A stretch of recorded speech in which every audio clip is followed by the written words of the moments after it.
Hello, guys. It is your host, Omar, and today you're listening to Business and Mindset Podcast. Today, guys, we're going to dive deep into it. We're going to talk about Facebook ads, drop shipping, e-commerce, and how to get started. In today's podcast, we interviewed the one and only Richard Sandowski. Definitely vouch that, but he is a guru in this industry, and he's been able to generate thousands of dollars a day in drop shipping. He shares some of the methods he's using and exactly how to run Facebook ads and how to get started as a beginner. I 100% need you guys to not only take notes, but to understand where he's coming from personally and to be able to take action. Okay, guys, let's get started with it. Richard, take over. So I was always pretty passionate about entrepreneurship. Like, it's something that I've kind of wanted to pursue after college, and I've known that since high school. And it all started with me just kind of Google searching, how can I make money like while in college? Because I didn't have time to work like a full-time job because I wanted to have like a social life as well. And I was like, I know there's ways to make money online. Like, I know there's something that I can do from my computer to make money. I just don't know what it is. So it just started with a bunch of Google searching. And, I stumbled upon like all kinds of stuff like affiliate marketing, like other sorts of like Amazon fulfillment, like all sorts of stuff that you can do to make money online. But drop shipping was the one that had kind of like the lowest gates to entry. And since I only had money from like my summer jobs, like I wasn't going to ask my parents for money or anything. Like I wanted to do this on my own. It was the lowest budget thing that I could get into that actually saw meaningful returns. Yeah, so like, did you think it was an easy process to go from like not knowing anything at all to being able to actually, run a business online? I certainly thought it was a lot easier than what it actually is. The landscape has changed a lot, especially in the last 3 to 4 years, because a lot more people know about dropshipping. Like if you look at dropshipping on Google Trends, like it's at 100 right now on the interest level. So it is like at its capacity, like the most people ever are searching for it. So yeah, a lot of people are kind of flooding the market, and you have to find ways to stand out because there are a lot of bad drop shippers that you don't really have to worry about. Yeah, definitely. But they also they make the ad cost even more expensive because the more demand there is for that real estate, the more expensive Facebook makes it. Yeah. So like, do you think for now it's harder to like get into drop shipping before back in the day when you started to get into it? Yeah, it's definitely it's become harder. Not in the sense that it's actually more difficult. You just have to run it more like a business. Like this isn't like something that you can just kind of half know what you're doing and be profitable. Like you need to understand how to run this like a business and run it as efficiently as possible so you still get the returns that you kind of could have gotten a couple of years ago with like less experience and like less work essentially. Gotcha. So like if like when you first started off, when were you able to actually see profit and be able to tell yourself, okay, I actually can be able to run a business and be profitable doing this?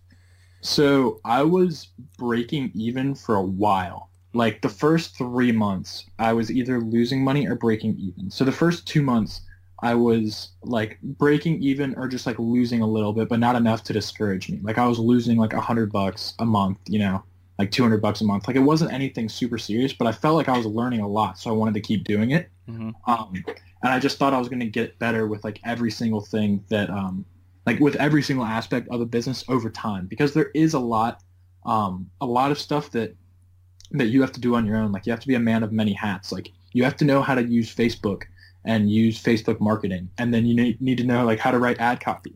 You need to know how to find products that you think are actually trendy and have like enough of a population of people that would want them that you can successfully scale campaigns, because that's where the big money is. Like it's easy to find products that, a couple thousand people would be interested in, but that's not realistic to advertise on Facebook because Facebook is using, billions of people.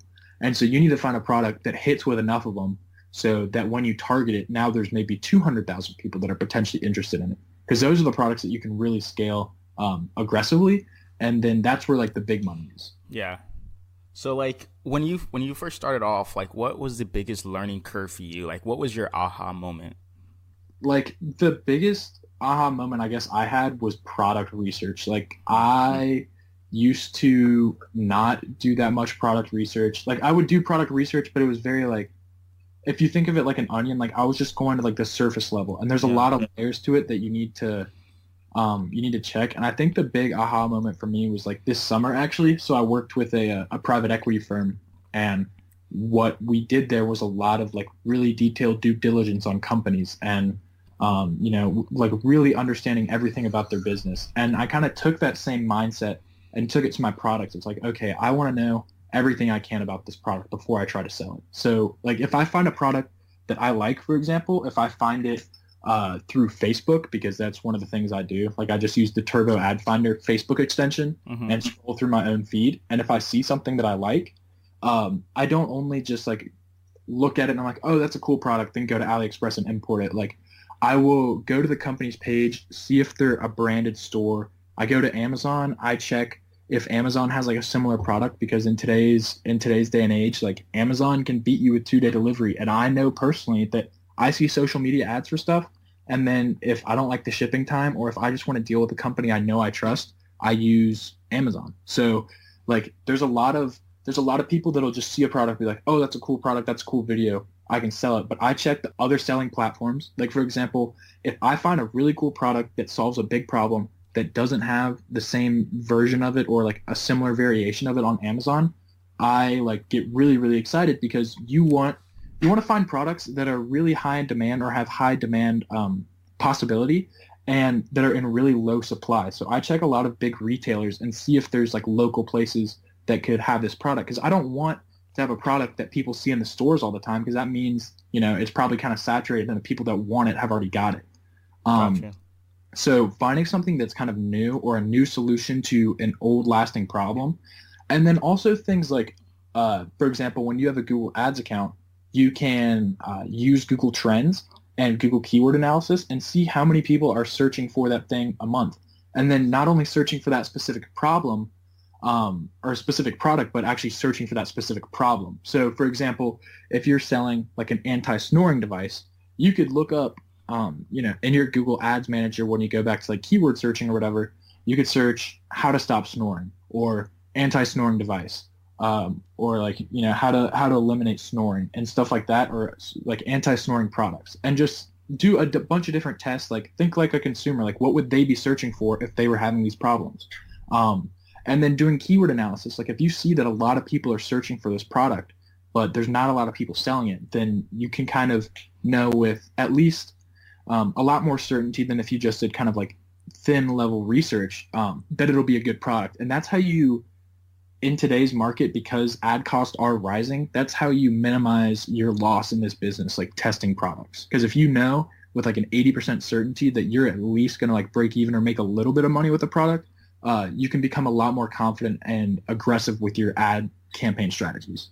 Gotcha. So like, since you're kind of like going off to ads, like how are you right now running your Facebook ads? Like, are you using like a funnel where you're like top of the funnel, or are you just kind of running straight to conversions? Like, what are you doing personally? So the way that I run ads, and there's a book on this. It's called the MVP approach, and it kind of opened my eyes to this. It's the minimum viable product approach. So essentially, what I have right now, I'm in the middle of rebooting my business right now. So I've got like 6 products I'm about to test in the next coming days. But what I'm going to do is run $20 to $25 campaigns for each general. They're all general products, by the way. This is a general store. I haven't decided my niche yet. Essentially, with the MVP approach, I'm going to let the market decide where my business is headed. Mm-hmm. So I'm going to find as many really, really cool products that actually fit all my criteria as possible. And it takes a while to find these products. Like yesterday, I did product research for 4 hours, and I think I found 4 products.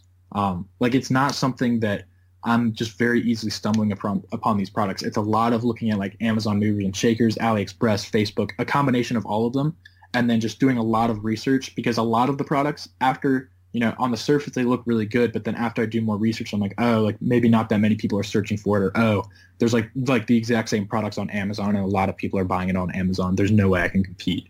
Like understanding that stuff to actually make educated decisions with it. And then I build all my video ads in Adobe Premiere. Highly recommend Adobe Premiere and Photoshop. Like I said, you got to kind of be a man of many hats with this. And if you don't know how to use them, Udemy, udemy.com, you can buy courses on them for like $10, and they're taught by professionals. Like you can, in like 1 week, you can learn both of these programs, and they will make your business so much better, because looking trustworthy to a customer, especially with your video ad copy, is very important. So I'll make good videos for all of these. Like I will personally make the videos, so that'll take a couple hours, whatever.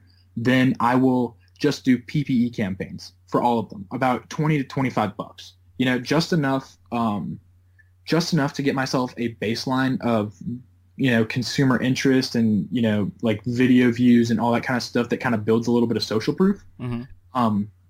And then I actually have a Google Chrome extension called interestexplorer.io, and it's $99. It's a one-time payment, but this is the best way that I've found to make a killing on cold traffic that there is. Essentially what it is it's a Google Chrome extension that taps into Facebook's API, and it looks for a bunch of really narrowed down, like laser targeted interests that are similar to the broad categories that you search for. For example, if I'm using, if I'm about to sell a product that's in the pet category, what I can do is I can go into the Google Chrome extension, whatever, pull up their website, and then search for interests that I can target related to pet. So the more broad you are, the better at first. So I'll just search like pet or like pet, you know, pet products or something like that. And it'll show me a ton of like really small audiences that are related to pet stuff. So I can actually look through them, and there'll be audiences as small as like 5,000 and 6,000 that are really laser targeted for specific people, you know, like pit bull owners, like people who like golden retrievers, stuff like that. You know, so like it, with those laser targeted audiences, it's much more certain that they're kind of in your target demographic. And so after I do my PPE campaign, I will take a either a 75% video view or a 95% video view, just kind of depending on how much money I actually spent on the PPE, to see if like I have enough data to do either of them. And I will target that interest, like a lookalike audience of those. And then in combination of like a 95% video views lookalike audience, I will find about 30 laser targeted ad interests that you can target, and I do a layering structure. So on the top half of this, if you can picture it, like the first thing you're targeting is 75% video views. Then you find, so let's say you're going to run 3 ad tests on this, and you're going to find 30 laser targeted audiences, because you need enough for each ad set to have about 90,000 in it. And so then you'll randomly take all 30 of those and build 3 sets of 10 that are layered together. So on the top part of this, it would be like a 75% video view audience. And then where it says like in the Facebook Ads Manager, you know, and must include one of the following interests, you just add 10 of those laser targeted interests until you get a population of about 90 to 100,000 or more. But you don't want to have too broad of an interest, because then you kind of lose return on ad spend. But like at least 50,000 or more, right, that are in these audiences, and then you run those. You run 3 of those laser targeted ads and test it and see which ones perform the best, if you know any really stand out at all. But I've actually had a lot of success with this, and I've seen like killer return on ad spends by using this, because instead of the kind of method that a lot of gurus and a lot of people are actually teaching right now involves just targeting one really broad interest, right? Like if you have a pets product, a lot of people will just say like, okay, then like come up with 10 individual interests and that are like around that niche and try to target them, and they're all broad. You know, like if it's a pets product, it'll be like dog lovers, like cat lovers, like whatever, that are super broad, like have millions of people in them. But I've noticed a lot higher return on ad spend when you get these laser targeted interests, because instead of just being like a dog's lover or a cat lover or something like that, you can find audiences of people who are like way more invested in their dogs, you know, like that follow pages that are related to their specific breed of dog or something like that. Like the people that care more about, you know, that interest. Because like Facebook, when it gives you those broad interests, it'll give you 2 million people who are somewhat interested in the interest, right? Mm-hmm. But these laser targeted ones, like if there are only 5,000 or 6,000 people in that, like they have to be, like Facebook has to be really strongly certain that they're in that group. You know what I'm saying? Yeah. So I layer like 10 of those and put them all into one thing. And then on top of that, I use a lookalike audience of my video views because that is, similar to like how much interest those people had. So I'll try to find people that fit one of those target audiences, and then in combination, would be similar to somebody who viewed a bunch of the video ad, because that's how you sell people, is with good video ads. And that has delivered me really high return on ad spends on completely cold traffic. Like without retargeting, I've seen return on ad spends as high as 5 times, sometimes even 6 times for a few days. Wow. So like, but how many people are you running in your lookalike? Like, is it 1,000, 100,000? Like, when do you actually start running your lookalike audience?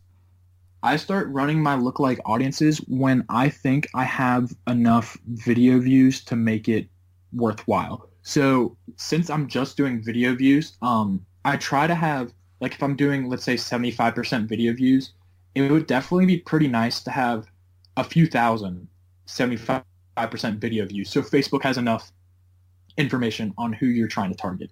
And I would also recommend you can do worldwide PPE campaigns, but I personally like to spend a little bit more money and do PPE campaigns that are in the big 4, just because there's a lot of like traffic that you can get from PPE campaigns from bad countries when you do worldwide PPE campaigns. And I just think it kind of messes with my pixel a little bit. I'd rather have my PPE campaigns just target the countries that I'm actually going to try to convert in, because culturally those people are like the most similar, and that are like, then the video views that I actually get will be more meaningful, if that makes sense. Yeah. So like, can you kind of tell us like what is PPE and what's the big 4? Okay, so the big 4 are like the U.S., like Canada, Australia, the U.K. Some people will throw in like New Zealand and stuff like that. Like basically you want to find countries that are flourishing economically and that English is like their primary language. So that's why I stick with those big 4, because those have the highest English-speaking populations, and they're the most economically developed countries that have a lot of disposable income that can buy things that aren't maybe necessary in their life, but they would definitely enjoy to have. Like you don't want to be targeting people in, the Middle East or in poorer parts of Asia, because there's no money to be made there. Like if you're targeting people in the Philippines, most of the people in the Philippines cannot afford to just spend $30 on a product that they just want to have for their own enjoyment. Like most of their money is going towards stuff that they actually need in their life, and they don't have the expendable income to just buy stuff that they see on social media. So the big 4 are the ones that speak the best English and like speak English naturally. So your ads will resonate with them the best because of like your own ability to speak English essentially. And then you can build websites that are tiered towards more of like what kind of those consumers want. Like an American consumer is a lot different than a consumer from, China. Like China, they already know about AliExpress. Like hitting them with a Facebook ad isn't going to do much because they know they can get it cheaper. So you want to find the people that can spend more money and the people that speak English, and that's the big 4. And then PPE is a paid post engagement. So there are certain conversions that you can use on Facebook, and those conversion windows that you set for them are kind of like the metrics that you tell Facebook that you want to see. So a paid post engagement is where you give Facebook the kind of instructions to put that video in as many people's faces that they think will engage with it based on kind of like the interest that you set on it for the paid post engagement. So I typically do it very, very broad. Like when you do a paid post engagement, I'll only put like a single interest and sometimes no interest, and just let Facebook kind of do its work. It'll figure it out pretty quickly, but sometimes just putting like a singular broad interest, like if it's a pet product, just putting pets or something like that, enough to give Facebook kind of a starting point of what kind of people would be interested in it. And it's really cheap to get a lot of pretty decent engagement. Obviously, you shouldn't really be expecting to get purchases or anything like that because you didn't give Facebook that objective.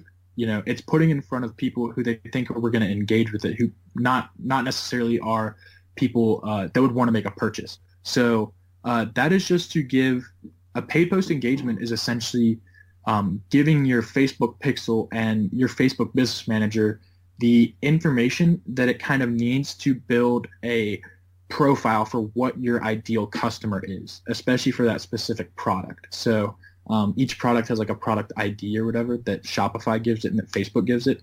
And with retargeting campaigns, that's important because you can retarget people based on what specific product they're interested in, especially with me where I'm like running a general store to kind of figure out what niche market I want to potentially pursue.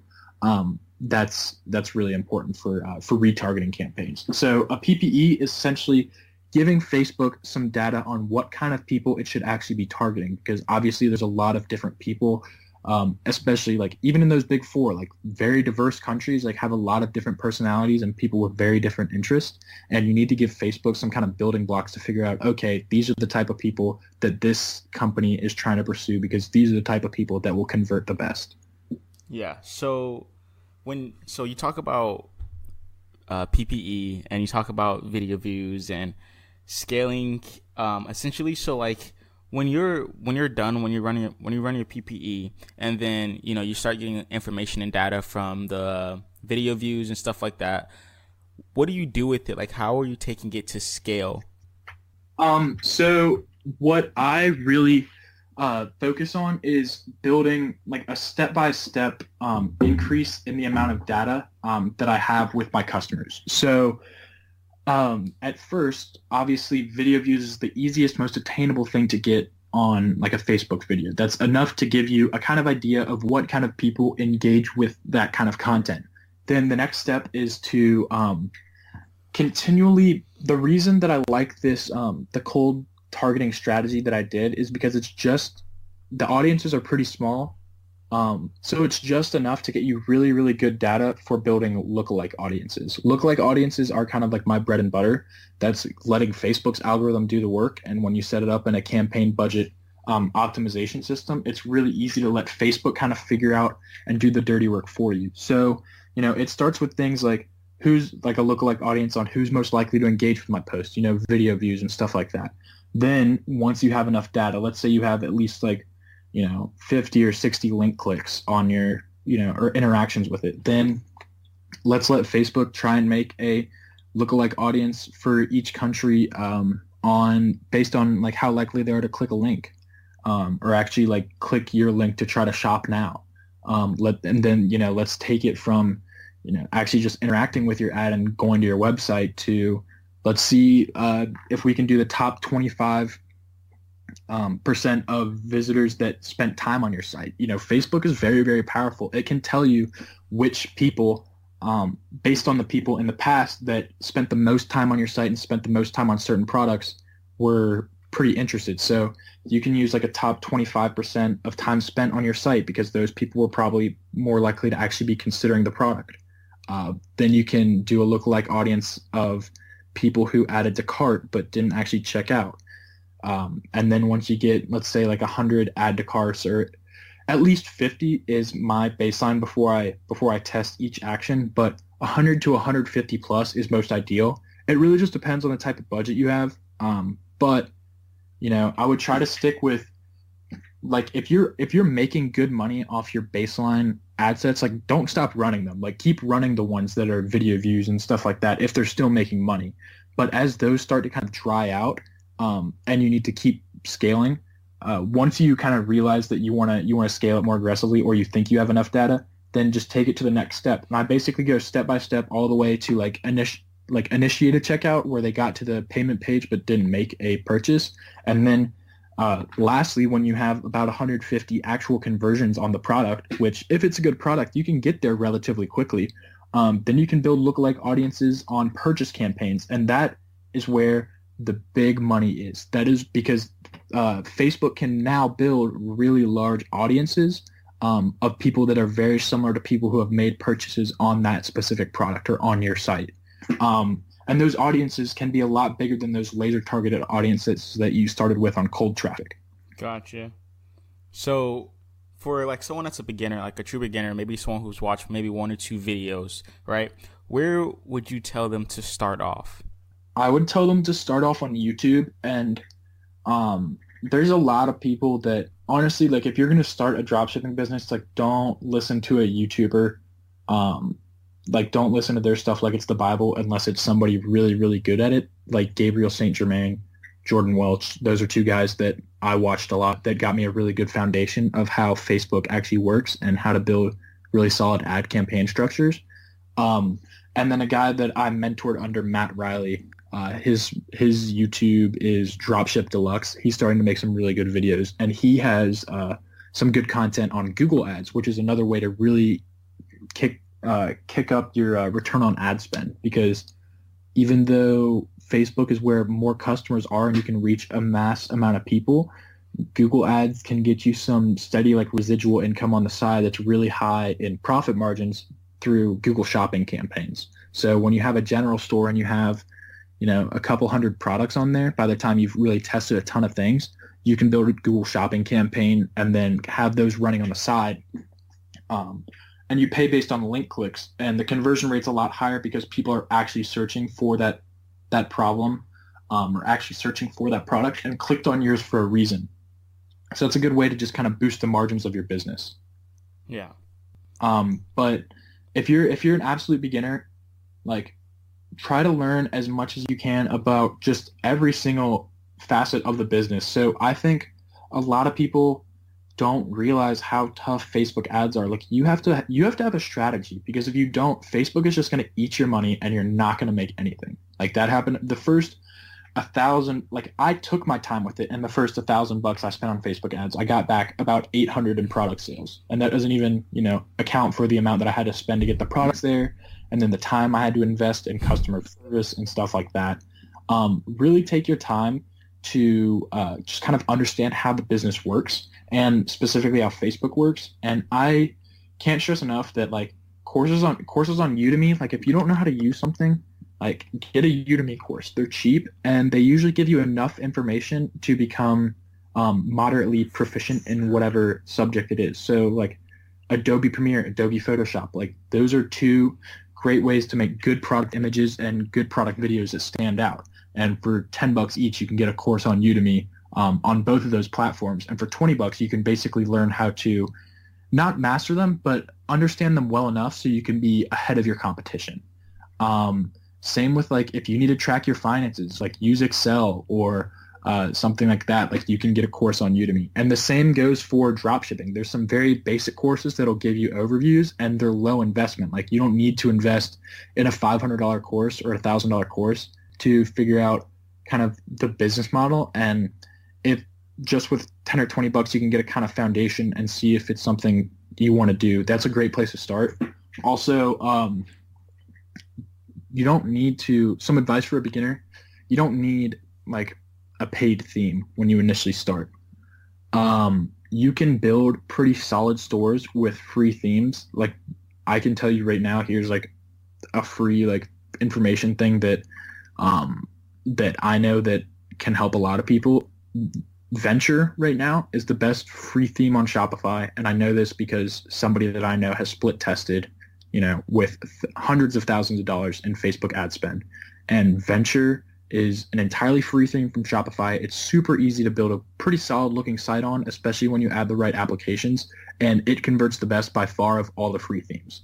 Yeah, because like I think one of my, as like when you were talking in the beginning when I first started off, I did spend a lot of money on Facebook ads, but the one thing that I can say is I did learn a lot, like wasting that money on Facebook ads. But like for me personally, it was more or less not just one thing, and I think you stress that a lot. Like just don't take one person as the Bible.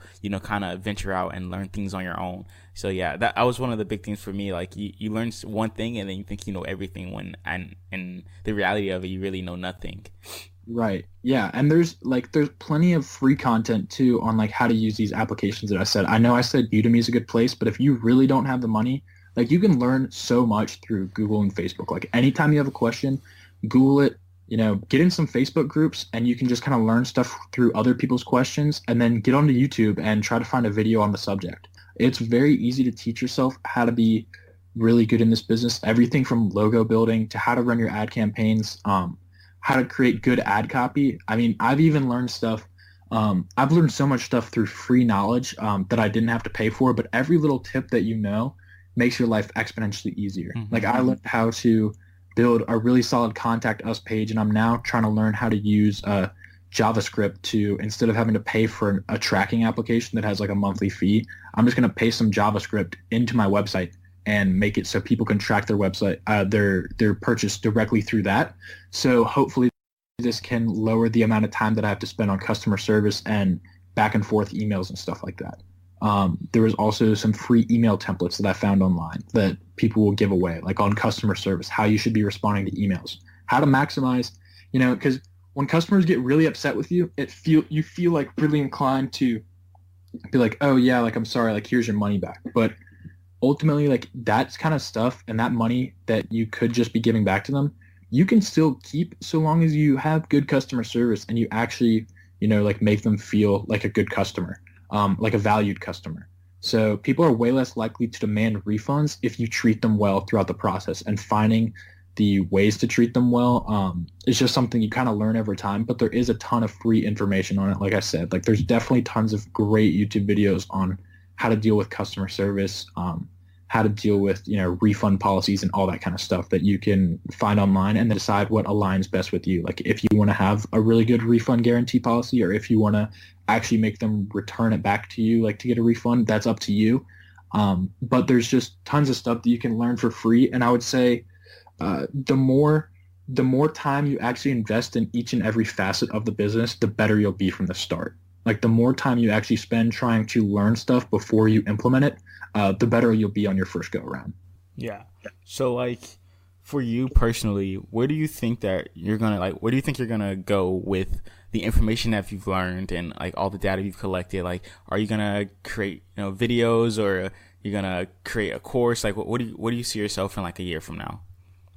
So like a year from now, I'm actually starting to kind of set some goals for myself. So with drop shipping, what my main objective is to, I would say I'm about 95% done with my general store that I'm building right now. I need to add some more products, but I'll set up all my Google and Facebook ad campaigns and start running a general store I'll use that as my testing ground of the market. And then once I find what kind of products I'm really good at selling, I'm going to start selling those really good products. Like if I find that I'm really good at selling like home and garden products, or if I'm really good at selling beauty products, like whatever, that's the kind of niche store that I'm going to make, because that's where you can make a ton of money, especially through cross sells and email marketing. Like if you have a specific customer that, like a specific customer profile, and then you build an entire product platform of those products, like email marketing is such a valuable resource, because those emails you already have, and you can just bring in, incredible returns through free or, a monthly rate email campaigns. That's where like a ton of return on ad spend is. And that's where the better margins are too. Like if you look like an actual brand in the space, people are way more likely to spend their money with you, and then way more likely to spend money with you in the future. So I think that's what's most important in dropshipping, is finding a source of long-term income, because a lot of people just try to ride the next wave from product to product. And while that's great, and that's kind of what I'm doing to jumpstart my store, I'm more so of looking for something long-term in like a market that I can really develop a trusted brand in, using fulfillment centers, lowering my shipping times, and actually becoming reputable in the space, because that's where I can make more money. Then, I mean, if I get the success that I want to get to, like I'm kind of hoping that I can be, pulling in at least $5 or $6 grand profit every single month, start, by like probably about next month. And that's kind of where I want to be. And if I can get there, then yeah, I would definitely consider making some educational content about what I actually do, because I think there's a lot of little things that I've learned over time that that I haven't seen in a lot of big courses. And I think I'm pretty detail oriented. And if I actually took my time to make one, I would find a really good way to include all that kind of stuff and help other people be successful. But I think, I've tossed around the idea of building some sort of business to business service with either digital marketing or some sort of servicing agency, just because I understand, building websites and building good social ad campaigns and scaling networks and stuff like that.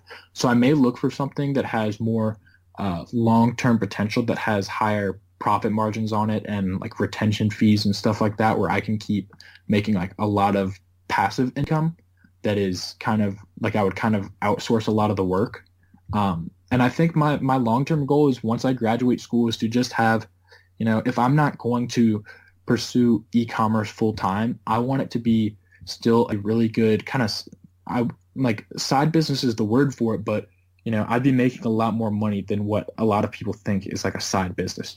I'd be making a considerable amount of money through it, and it would, if I could like when I graduate college, if I have enough to pretty much double my salary with something I do on the side that I'm passionate about, my quality of life would be a lot better. I'd be a lot happier with myself, and it's something that you can do from your laptop. It's something that you can do when you have time for it. So it doesn't have to be the end all be all. Like, it doesn't have to be the one specific thing that you pursue. But if you get good at it and you can repeat your results over and over again and continually get better every single time you run a new ad campaign or build a new store, then yeah, there's pretty much infinite amounts of money to be made so long as you do good product research and build reputable websites and kind of build a brand around them. Yeah. So like to end it off, is there anything like you wanted to add, like anything you wanted to share? Yeah, I would definitely. So if you're actually serious about this and you're actually serious about doing anything entrepreneurship related, get an LLC. Protect yourself. Protect your liability. Like, literally all it takes is one screw up and one copyright infringement to just like, to make you personally liable for something. Like, maybe you try to sell a product on AliExpress that you thought you did some good research, but somebody had a copyright on it or somebody had a patent. Like, you don't want to screw yourself over. I've never had an issue with it, but I mean, I've seen the horror stories on like YouTube and stuff like that of other people that have. So I didn't take the chance. I built myself an LLC. And then also make sure you're keeping, like, if you're going to run this seriously, like, make sure you're keeping track of your finances. Like, if you do get an LLC, all this money moving through digital accounts is like obviously going to be monitored by the government, and you don't want to be personally liable to the IRS for a bunch of money that you don't have, or you've already spent because you didn't even think about taxes, right? Like, this is a real business. Like, you will get taxed on your business. So if you need to install like into your Shopify store an app like QuickBooks, or if you're just if you're good enough with Excel and you can just build some basic financial spreadsheets, keeping track of that stuff is really important to actually making this like an evergreen kind of thing and long term. I didn't do it at first, but it kind of bit me in the ass. Like, I ended up having to pay taxes, and I had let's say I had like $4 or $5 grand like in my bank account, and all of a sudden I was due for like $2 grand in taxes, and I just completely forgot about it. And so then all of a sudden my checking account was like cut in half. I'm like, well, shit, I need to keep up with this. Like, that's something that I can't just like have hitting me. Like, what if I was investing a lot into these ad campaigns with the store, and I needed that money to scale, and now now I don't have the money to do it, and I'm making a lot less money as a result. Just keeping everything run really like a business, and keeping track of the little stuff that may sound tedious and may sound boring, but I promise, like, in the long run, this stuff will kind of like save your life. And then just never stop trying to learn stuff. Like, even though I would consider myself like successful with this, and I already know enough to make myself an amount of money that's comfortable to me digitally, I am trying to learn more like every single day. I'm always watching videos of people who make more than me and trying to pick up new strategies. That's how I found out about the InterestExplorer.io, like Google Chrome extension. I just saw somebody else using it, and I was like, oh, that's really cool. Like, you can build some really laser targeted audiences and then just use LLA, like lookalike audiences, to scale. And so that's just like a little tip that I learned that ended up making me a bunch more money. And I wouldn't have learned it if I wasn't actively trying to learn, by being active in Facebook groups, by being active in, these dropshipping entrepreneurs YouTube channels, using websites to find courses. Like, I still buy courses on Udemy. If I see something that looks interesting, like, I still buy it, because even if I only learn a thing or two, like, I'm only paying $10 or $20, and that thing or two may make me a couple $100 extra a month, or something like that. Like, for example, if you don't know what Alipay is a kind of like gift card kind of thing that you can buy for AliExpress, and you can just buy like vouchers for however much money you want to put on it. So for me, I'll put like $500 on my AliExpress account, right? And then when I have to order orders, all I have to do is use Alipay, and it's instant and it's a lot easier to track. Instead of tracking all these microtransactions between my credit card and AliExpress, like when I'm doing my finances, all I have to do is like okay, I paid $500 for Alipay, and that's like the only expense I have to track, instead of all these little micro expenses of like, $5.95 or like $9.99 of all these products that I'm ordering. So that makes my life a lot easier. Getting a rewards card, getting a credit card with rewards, like you are spending a lot of money on ads when you actually scale this stuff. Absolutely. Don't let it go to waste. Like you can earn free trips. My mentor that has been teaching me everything, that's the Matt Riley guy that I was talking about. He was doing like 128 grand a month on one store. And so obviously with the expenses, that's like 80 grand a month going on that credit card. And that's 80 grand in points that he can earn, or whether it's, 1.5% cash back or Sky Miles. Like he traveled across the world for free pretty much because he was just using Sky Miles that he earned from his credit card. Like, don't let that stuff go to waste. You're spending so much money. Please don't put it on a debit card. But also manage your finances so you don't go into credit card debt. Don't try to scale anything too aggressively that you can't manage. I say it's a lot better to make like a little bit of money at a time than to try to go all in on something and end up broke. Like I definitely, when I found good products, when I first was starting, I got really excited and then tried to scale them so hard that Facebook couldn't keep up with me, and Facebook couldn't build big enough audiences to scale the way I wanted to. And I would take a product that was making me $300 a day, and then, maybe like 150 in profit a day to, $1,000 a day, but I was still only making like $200 profit a day, and I was exhausting my audience a lot quicker.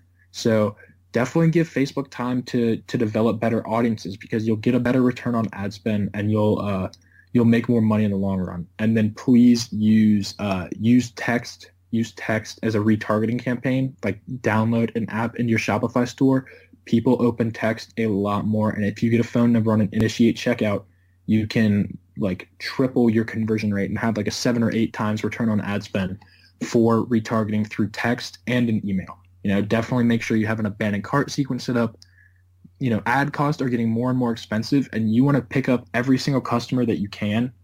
So especially if they were showing that kind of interest to add at the cart or to initiate a checkout, don't let them get away.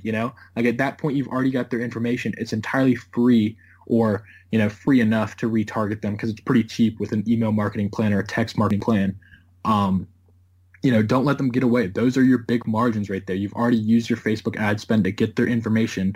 Now use that information and create value out of it. Find a way to offer them promotions or cross sells through email marketing and get essentially free sales through that. Make sure you're doing that, because in dropshipping, like if you're not doing that, it's really hard to survive. That's the kind of stuff that I'm talking about, like doing the little extra things to make your business profitable. If you're not, if you're not retargeting properly or doing stuff along those lines, that's just money. That's just profit you're missing out on, and that'll hurt your bottom line a lot. Yeah. Well, that was a ton of information. Yeah.